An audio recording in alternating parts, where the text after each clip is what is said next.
প্রিয় ভাই ও বোনেরা, কখনো কি মনে হয়েছে আপনার জীবনের সব কিছু থেমে গেছে? মনে হয়েছে এবার আর কোনো আশা নেই, এবার সব শেষ? আমরা অনেক সময় এমন এক পরিস্থিতির মুখোমুখি হই যখন চাকরি হারিয়ে যায়, প্রিয় স্বপ্ন ভেঙে যায়, সংসারে অশান্তি বাড়ে, বা হঠাৎ করে দুনিয়ার দুশ্চিন্তা আমাদের চারদিক থেকে ঘিরে ধরে। তখন মনে হয় সামনে শুধু অন্ধকার। মনে হয় আল্লাহ কি আমার দোয়া শুনছেন না? আমি কি ভুলে গেছি তাকে, নাকি তিনি আমাকে ভুলে গেছেন? কিন্তু সত্যিটা হলো, যেখানে তুমি ভেবেছ সব শেষ, সেখান থেকেই আল্লাহর কুদরত শুরু হয়। তিনি আমাদের শেখাতে চান, তুমি একা নও, আমি আছি, আমি যথেষ্ট। আমরা প্রায়ই কেবল বর্তমানের সংকট দেখি, কিন্তু আল্লাহ দেখেন পুরো ছবিটা। তিনি জানেন কোনটা আমাদের জন্য ভালো আর কোনটা ক্ষতিকর। আজ তুমি যা হারিয়েছ, সেটাই হয়তো আগামী দিনের সবচেয়ে বড় পাওয়ার প্রথম ধাপ। আজকের না পাওয়াটা হয়তো তোমাকে আরও ভালো কিছু পাওয়ার জন্য তৈরি করছে। আল্লাহর উপর ভরসা করা কোনো দুর্বলতা নয়, বরং এটি হলো সবচেয়ে বড় শক্তি। এই ভরসাই মানুষকে অন্ধকার থেকে আলোর পথে নিয়ে যায়। তুমি হয়তো এখন দুশ্চিন্তায় আছো, ভবিষ্যৎ নিয়ে ভয় পাচ্ছ, নিজের চেষ্টাকে ব্যর্থ মনে করছো। কিন্তু বিশ্বাস করো, আল্লাহর পরিকল্পনা সবসময় তোমার কল্পনার থেকেও বড়। একজন ব্যবসায়ীর গল্প ভাবো। তার ব্যবসা সম্পূর্ণ ধ্বংস হয়ে গিয়েছিল।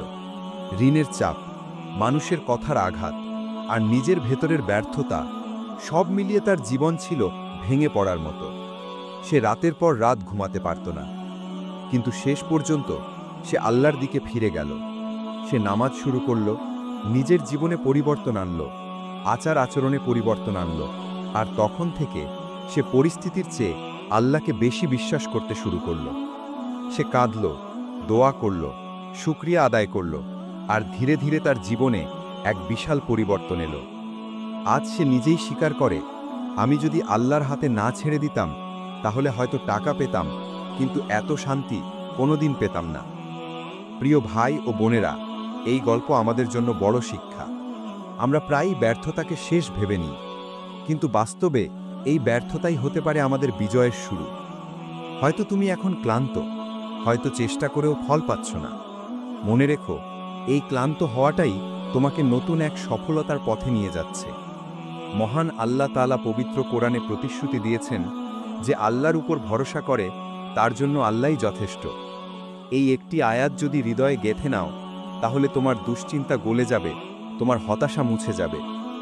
আমরা প্রায়ই নিজেদের কাঁধে পুরো পৃথিবী তোলার চেষ্টা করি। প্রতিটি দুশ্চিন্তা, প্রতিটি দায়িত্ব আমরা একাই বহন করতে চাই। কিন্তু আমরা ভুলে যাই, আমরা তো আল্লাহর বান্দা। আমাদের কাজ শুধু চেষ্টা করা, মেহনত করা। ফলাফল আমাদের হাতে নেই, ফলাফল আল্লাহর হাতে। তিনিই সর্বশ্রেষ্ঠ পরিকল্পনাকারী। তাই কেন আমরা হতাশ হব? কেন নিজের উপর থেকে বিশ্বাস হারাব? আল্লাহর উপর ভরসা করা মানে পালিয়ে যাওয়া নয়, দায়িত্ব এড়িয়ে যাওয়া নয়, বরং এটা হলো সবচেয়ে বড় সাহসী নিশ্চিত করা, যেখানে তুমি পূর্ণ চেষ্টা করার পর বলো, হে আল্লাহ, এখন বাকিটা তোমার হাতে। তখন তোমার দুশ্চিন্তা তার কাঁধে উঠে যায়, তোমার কান্না তার রহমতের দরজায় পৌঁছে যায়, আর তোমার জীবন বদলে যেতে শুরু করে। মনে রেখো, আমরা শুধু বর্তমান দেখি, কিন্তু আল্লাহ আমাদের পুরো ভবিষ্যৎ দেখেন। তিনি জানেন কোনটা আমাদের জন্য ভালো।